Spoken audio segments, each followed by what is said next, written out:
அனைவருக்கும் வணக்கம்.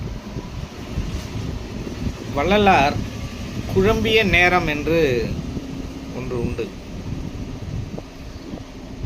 அவர் 5ஆம் திருமுறை எழுதும் வரையிலும் உருவ வழிபாட்டில் இருந்தார். 6ஆம் திருமுறையில் தான் அவர் என்ன சொல்லிடுறார், நானுமே இந்த உருவ வழிபாட்டில் உழன்று பிறந்துட்டேன் அப்படின்னா 5ஆம் திருமுறை வரைக்குமே அவர் குழம்பி தான் இருந்தார். இப்போ 6ஆம் திருமுறை அப்படின்னு வரக்குள்ள தான் அவர் ஞானத்தை பற்றி எழுதுகிறார். அதுக்கு நடுவில் அவர் எப்போ குழம்பிய நேரம் அப்படின்னு கேட்டிங்கன்னா, அவருக்கு திருமண வயது வரக்குள்ள அவர்களுடைய பெற்றோர்கள், அதாவது அவங்களோட அண்ணன், அவருக்கு திருமணம் பண்ணணும்னு முடிவு பண்ணுறாங்க.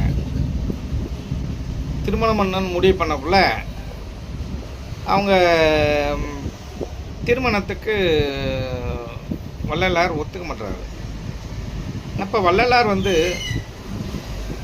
ஒரு அந்த ஊரில் இருக்கிற ஒரு சாமியார், ஒரு மகான், அவர்கிட்ட போய் அவர்கிட்ட கலந்துரையாடுவது, அவருக்கு சந்தேகங்கள் சிலது வந்ததுன்னா அதை கேட்கறது, போகிறது வர்றது எல்லாமே அவர்கிட்ட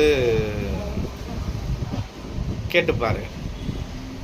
அப்படி இருக்கிறப்ப இவங்க போய் அவர் மூலயமா அவரை விட்டு சொல்கிறாங்க, இதை மாதிரி கல்யாணம் பண்ணிக்க சொல்லுங்கள் அப்படின்னு அவர்கிட்ட சொல்லும்பொழுது அவர் வள்ளலாரை கூப்பிட்டு இதை மாதிரி திருமணம் பண்ணிக்கப்பா, உங்கள் அக்கா பொண்ணு தானே அப்படின்னு சொல்லி சொல்கிறாங்க.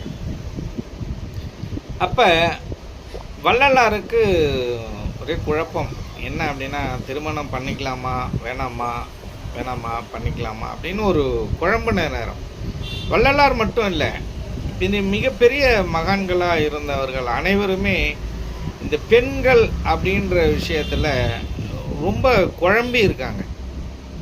அவங்களால இந்த குடும்ப வாழ்க்கையில் ஈடுபடுறதுனாலே அவங்களுக்கு ஒரு ஒரு குழப்பம், பலதரப்பட்ட பிரச்சனைகள், அப்படிலாம் எல்லாருமே குழம்பி இருக்காங்க. ஒரு சில பேர் மட்டும் சரியான அவங்களுக்கு சந்தர்ப்பம் அமர்ந்ததுனால அவங்க எல்லாமே நேர்வழியில் போயிட்டாங்க, இந்த மாதிரி பிரச்சனை இல்லாமல். ரொம்ப பேர் இது குழம்பியிருக்காங்க. ஏன் அப்படின்னு கேட்டிங்கன்னா, ஆன்மீகம் துறவரம் என்றாலே குடும்பத்தில் உள்ளவர்கள் அதை வெறுக்கிறாங்க. அது ஏன் தெரியல. ஒரு மனிதன் ஒவ்வொரு ஸ்டெப்பாக வாழ்க்கையில் நடந்துக்கிட்டே வரணும். ஒரு ஒரு ஒரு பாடல் கூட இருக்குது, சித்தர்களோட பாடல். 8 8ஆக பிரித்த மாதிரி ஒரு பாடல் இருக்கும். 8 வயசில் விளையாடுறத முடிச்சுக்கணும், 16 வயசில் என்ன பண்ணணும், படிக்கிறத முடிச்சுக்கணும், 24 வயசுக்குள்ளே திருமணம் பண்ணிடணும். அதை மாதிரி 8 8ஆக வாழ்க்கையை வகுத்து வச்சுருப்பாங்க. அப்படி அந்தந்த வயசுக்குள்ளே அதை முடிச்சிடணும். 8 8 64 வயசுக்கு மேலே நீ உயிரோடு இருக்கிறதுங்கிறதே தேவையில்லை அப்படின்ற மாதிரி சொல்லி, நிம்மதி இருக்காது அப்படின்னு சொல்லுவாங்க. அந்த வயசுக்கு மேலே 64 வயசில் அவங்க ஏன் அதை குறிப்பிட்டாங்க அப்படின்னு கேட்டிங்கன்னா, பெரிய எதிர்பார்ப்பு இருக்காது. அப்போ உங்களுக்கு 64 வயசுக்கு மேலே பெரிய எதிர்பார்ப்புன்னு கேட்டிங்கன்னா துறவரம் தான். அப்போ அவங்க சொல்லியிருக்காங்க என்ன அப்படின்னு கேட்டிங்கன்னா, 50 வயசுக்கு மேலே நீங்கள் துறவரம் போகணும், கடைசி எண்டு முடிவுங்கிறது அதுதான் அப்படின்னு சொல்லியிருக்காங்க.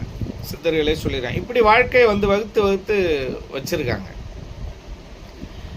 அப்போ இதை மாதிரி குழப்பங்கள்லாம் மகான்களோட வாழ்க்கையிலையும் நடைபெற்றிருக்கு.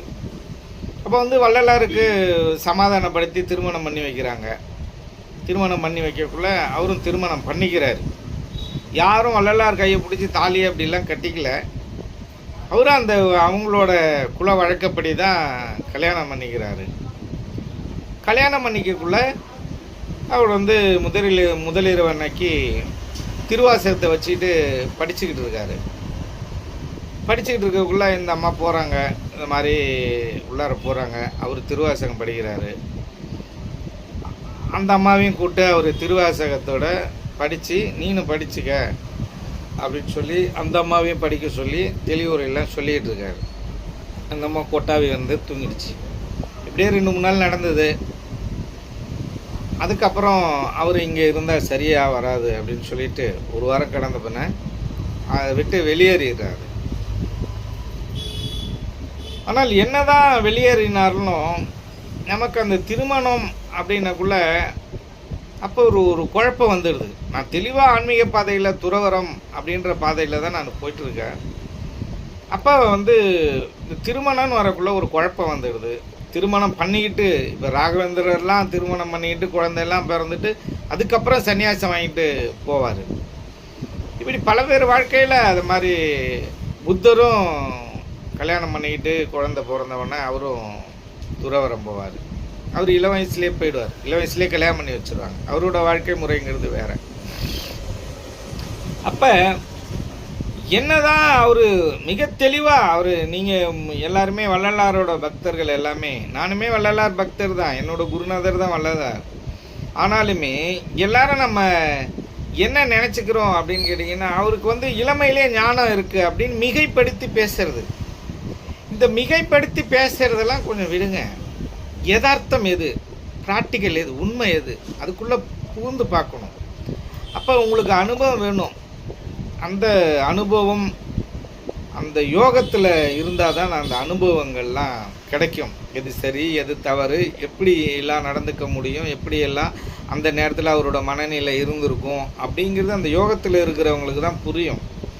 ஏன்னா அவர்கள் ஞானம் அடைந்தவர்கள். அவர்களை பற்றி சிந்திக்க வேண்டும் என்றால் அதே ஞானத்தில் ஈடுபடுபவர்களால் தான் அதை வந்து கணிக்க முடியும் அனுபவத்தால். அதே போல் அப்போதெல்லாம் அவர் குழம்பிய நேரம் தான் அது. அவர் வந்து குழம்பி தான் இருந்தார். அவருமே என்ன பண்ணிருக்காரு, நம்மளை போலவே ஆணுக்கும் பெண்ணுக்கும் பிறந்தவர் தான். இயேசுநாதர் போல அப்படிலாம் இல்லை. ஆணுக்கும் பெண்ணும் பிறந்தவர்கள் தான். அவர்களுக்கும் பாவம் இருந்தது. அவர்களையும் என்ன சொன்னார் வள்ளலார், என்ன சொல்கிறாங்க, நாயினும் கடையேன்னு சொல்கிறாரு. தன்னை தாழ்த்துக்கிறார். அவர் மலம் ஊட்டிட்டு போகிற வண்டை விட கேவலமானவன், நாயை விட ரொம்ப சாதாரணமானவன் நான் அப்படின்னு தன்னை தாழ்த்திக்கிறார். அவர் தன்னை தாழ்த்திக்கிட்டா நம்ம அவரை தாழ்வாக நினைக்க முடியுமா? மிகப்பெரிய மகான் இல்லையா அவர்? மிகப்பெரிய மகான்கள் அதற்கு முன்னாடியே நிறைய பேர் இருந்திருக்காங்க. திருமூலர், அகத்தியர், சட்டமுனி, மச்சமுனி, போகர், இந்த மாதிரி பல்லாயிரக்கணக்கான சித்தர்கள் இருந்திருக்காங்க. ஆனாலும் வள்ளலார் பக்தர்கள் இதை என்ன சொல்கிறாங்க அப்படின்னு கேட்டிங்கன்னா, அவர் வந்ததுக்கப்புறம் அவர்களுக்கெல்லாம் இவர் வந்து பெரிய ஞானி அப்படின்ற மாதிரி நீங்கள் சொல்கிறீங்க. வந்து அது அவரே சொல்கிறாரு அப்படின்னு நீங்கள் சொல்கிறீங்க. இதில் சின்ன திருத்தம் நீங்கள் ஒன்று பண்ணிக்கணும். என்னை பற்றி பெருமையாக புகழ்ந்து இப்போ நானே சொல்லிக்கிறதுங்கிறது அது எப்படி இருக்கும்? தற்பெருமையாக இருக்குமா இருக்காதா? அகங்காரமாக இருக்குமா இருக்காதா? என்னை பற்றி உயர்வாக சொல்லிக்கிறது அது அகங்காரமாக தான் இருக்கும். அது உங்களுக்கு ஏன் தெளிவாக தெரிய மாட்டேங்குதுன்னு தெரியல. அப்படி இருந்தால் அவர் சொல்லிக்கிட்டாரு, அது அவருக்கும் தெரியும். அப்படி இருந்தும் சொல்லிக்கிட்டாரு. அவர் எப்படி தாழ்வாக சொன்னாலும் நீங்கள் வந்து அவரை தாழ்வாக நினைக்கக்கூடாது, உயர்வாக சொன்னாலும் உயர்வாக நினைக்கக்கூடாது. நீங்கள் வந்து நடுநிலையாக தான் எடுத்துக்கணும். அதுக்கு தான் அனுபவம் வேணும்னு சொல்கிறது. இடைச்செருகள் நிறைய இருக்குது. நீங்கள் வந்து நிறையா நீங்கள் புரிஞ்சுக்கணும். நிறைய நூல்கள், போகர் நூலில் இடைச்செருகள் இருக்குது, திருமந்திரத்தில் இடைச்செருகள் இருக்குது, இன்னும் கேட்க போனால் திருக்குறள்லே சிலதெல்லாம் இடைச்செருகள் இருக்குது. 1330 குறள் தான் அவர் எழுதினாரா? அதுக்கெல்லாம் நிறைய விஷயங்கள் இருக்குது. இன்னும் நிறைய குறள் எழுதியிருக்கா. நமக்கு கிடைச்சது அவ்வளோதான் கிடைச்சிருக்கு. இப்படி பலதரப்பட்ட பிரச்சனைகள் இருக்குது. மகான்களோட வாழ்க்கையிலையும் நிறைய விஷயங்கள் இருக்குது. நீங்கள் அதெல்லாம் எதுவுமே புரிஞ்சிக்காமல் அவர் தான் முதன்மையான மகான் அப்படின்னு சொல்கிறது வந்து ஒரு அகங்காரமாக சொல்கிற மாதிரி இருக்குது. ஏன் அப்படின்னு கேட்டிங்கன்னா, வள்ளலாருக்கு முன்னாடி வள்ளலார் யாரை குருவாக எடுத்துக்கிறாருன்னா மாணிக்கவாசரை குருவாக எடுத்துக்கிறார். நீங்கள் மாணிக்கவாசர் பாடலுக்கும் வள்ளலார் பாடலுக்கும் வந்து நெருங்கிய தொடர்பு இருக்கும். நான் வந்து ஞானத்தாழிசை நூலையும் திருவாசகம், 6ஆம் திருமுறை, 5ஆம் திருமுறை, இது எல்லாத்தையும் நான் பார்த்துருக்கேன். ஆனால் ஆறாம் திருமுறை மிக அற்புதமாக இருக்கும். ஆனால் கருத்து எல்லாம் ஒன்றுதான். அவர்கள் என்ன சொல்ல போகிறாங்க, சுவாமி சிவானந்த பரமஹம்சர் என்ன சொல்கிறாரோ அதை வேற ஒரு சொற்களில் போட்டு சொல்லியிருக்க போகிறாரு. அதுதான் அவரும் சொல்லியிருக்காரு, எல்லா மகான்களுமே சொல்லியிருக்காங்க. ஆனால் பல முறைகளில் சொல்லியிருக்காங்க. கடைசியில் வந்து முடிகிற இடங்கிறது ஒன்று தான். அது நீங்கள் தெளிவாக புரிஞ்சுக்கணும். அப்போ அவருக்கு குழந்தையிலே ஞானம் கிடைக்குது. என்ன பண்ணியிருப்பார், திருமணத்திற்கு ஒத்திருந்திருக்க மாட்டார். அவரும் நம்மளை போல் பிறந்தவர் தான் என்று நான் முன்பே சொன்ன மாதிரி இப்படியெல்லாம் அல்லல் பட்டு தான் இருந்திருக்காங்க. என்னை ஏன் இறைவன் நாட்கொள்ளன்னு சொல்லிட்டு அழுது புலம்புறாரு. அவர் ஆரம்பத்தில் அழுது புலம்புறாரு. சுத்த சன்மார்க்கம் அப்படின்னு நீங்கள் சொல்கிறீங்க. ஏன் சுத்த சன்மார்க்கம் அப்படின்னு கேட்டிங்கன்னா, நான் உங்களுக்கு ரொம்ப எளிமையாக உங்களுக்கு நான் புரிய வைக்கிறேன். நீங்கள் இதுலேருந்து புரிஞ்சுக்கலாம். என்னென்னா, வள்ளலார் ஒரு தடவை நடந்து போயிட்டுருக்காரு. ஒரு மண்ணு முட்டு இருக்குது, அதை உதச்சிடுறாரு, கால் பட்டுடுது, அதை உருவம் குலைஞ்சிடுது. அதுகிட்ட மன்னிப்பு கேட்குறார், உன்னோட உருவத்தை குலைச்சிட்டேனே அப்படின்னு மன்னிப்பு கேட்குறார். வாடிய பயிரை கண்ட போதெல்லாம் வாடினேன் அப்படின்னு சொல்லி அவர் சொல்லியிருக்காரு. அதெல்லாம் மிக உயர்வான வார்த்தை. ஆனால் நீங்கள் இன்னும் ஒன்று தெரிஞ்சுக்கணும். முல்லைக்கு தேர் கொடுத்தான் பாரி, பசுமாட்டுக்கு நியாயம் சொன்னவன் நம்ம தமிழன். நீங்கள் அந்த கதையெல்லாம் படிச்சிருக்கணும். என்ன, மாட்டுக்கு நியாயம் சொன்னவன் நம்ம தமிழன். அதெல்லாம் இல்லை, இவர்கள் தான் உயர்வானவர்கள், முதன்மையானவர்கள் அப்படிலாம் சொல்லக்கூடாது. எல்லாருமே சமமானவர்கள் தான். சரி, 18 சித்தர்களுக்கு எல்லாம் இணையானவர்கள். ஒருத்தவருக்கு ஒருத்தவர் யாரும் சளைத்தவர்கள் கிடையாது. எல்லாருமே சுத்த சன்மார்க்கத்தை தான் சொல்லியிருக்காங்க. சன்மார்க்கம் என்பது என்ன அப்படின்னு கேட்டீங்க, சுத்த சன்மார்க்கம் என்பது என்ன, நான் எளிமையாக புரிஞ்சுக்கிற மாதிரி சொல்கிறேன். ரொம்ப தூய்மையாக இருக்கிறது, யாருக்கும் எந்த கெடுதலும் நினைக்காம இருக்கிறது. அதுதான் வாடிய பயிரை கண்ட போதெல்லாம் வாடினேன்னு சொன்னார்ல. அவர் பாடல் வடிவத்தில் பாடியிருக்காரு, மற்றவர்கள் அதை பாடலை மனசளவில் வச்சுருந்துருப்பாங்க. ஏன் நான் சொல்கிறேன்னா, யாரை எடுத்துக்கிட்டாலும் இது எங்கேருந்து இது தொடங்குச்சின்னு தெரியல. இந்த இது எங்கேருந்து தொடங்குச்சின்னு தெரியல. யாரை எடுத்துக்கிட்டாலும் வள்ளலார் அவர் தனி சிறப்பு வாய்ந்தவர், தனித்தன்மையானவர். நீ இயேசுநாதரை விட தனித்தன்மையானவர்கள் யாராவது இருக்க முடியுமா அப்படின்னா, உலகத்திலே மிக அதிக கொடுமையை அனுபவித்தவர் யார் என்று கேட்டால்